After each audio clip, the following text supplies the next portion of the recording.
Hi there, it's Daniel again from Fundamentals. I just thought I'd give you a quick recipe on how to produce risotto, and that's an easy thing to do. A lot of people might say it's really complicated. It's not, just got to follow some very simple rules. So put it simply, I've just got in the saucepan at the moment, I've got a small knob of butter. I've got 2 leeks which I've just slit down the edges with a knife, split them open and then push them under some cold water to take the dirt off, chopped them up nice and fine, put the butter in the pan, add your leeks and cook your leeks until they're just slightly soft, and then we add to it a cupful of risotto rice. This is either Pagino or Arborio or paella rice. 1 cup like that, just filled to the brim, will be enough for 3 to 4 people. So once your leeks are cooked, you then add your rice to the saucepan, stir the rice up so it coats coats in butter, and you then make up some vegetable stock. It's just vegetable stock cube, boiling water, and you add 2 cups worth of the stock into the saucepan, so twice the amount of stock to rice initially, and you then cook that. You keep stirring initially just so it mixes all the stock in, and then you let it sit and simmer for around about 7 to 8 minutes.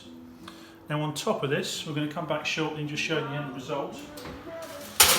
On top of it, we're going to do some butternut squash. I've got some chorizo, some thyme and some rosemary. Just going to warm those through the oven. You can use anything to go on top. You can do chicken, beef, pulled pork, roasted vegetables, a whole host of different things you can put on top as an end product.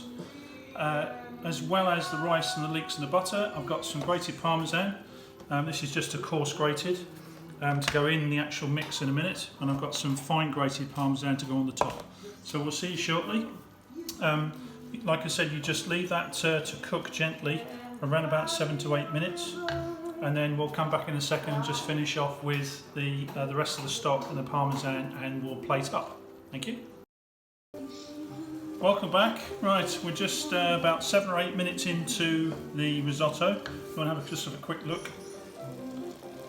So what you do is just make sure you just simmer it, don't boil it, and generally you'll find the stock will just absorb into the rice.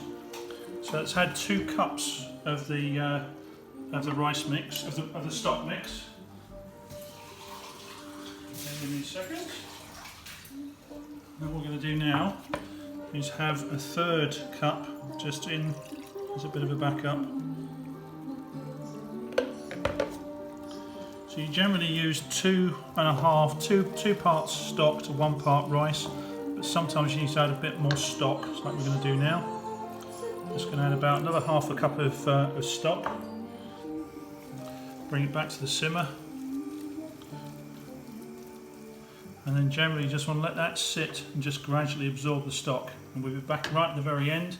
The other thing I've got, in addition to the vegetables and the chorizo in the oven, is I've got some just a little bit of wilted spinach just in the saucepan there. That's going to go on top of the dish at the end. Okay, so we'll see you shortly. Okay, welcome back. Right, we're just on our last section of the risotto. This has been cooking now for another 2 or 3 minutes, so it's now just about cooked. All we're going to do now is just add a small knob of butter. I know a lot of you will be saying, why is he putting so much butter in things? But actually we've only put in about 100 grams into 6 odd portions, so it's not a great deal.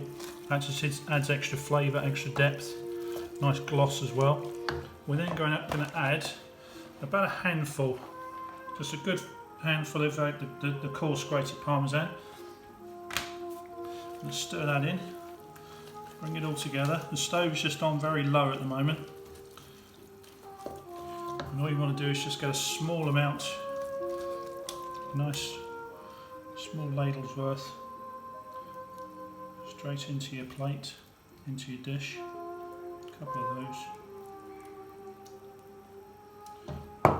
On top of that, we're going to put a spoon. I'm going to put some sliced Spanish chorizo, a little bit of butternut squash roasted with the skin on, And then lastly, a little bit of leaf spinach on top. And to finish it all off, the fine parmesan I was talking about earlier on. So you should just have a little bit of stock starting to come out around the dish, and that's my dish finished. So that's my risotto. The base mix you can use for anything, like I said before, but I've just finished it off with chorizo and butternut squash. It's dead easy to make. I've done that in 15-20 minutes. Hope you enjoy it, and thank you very much. Goodbye.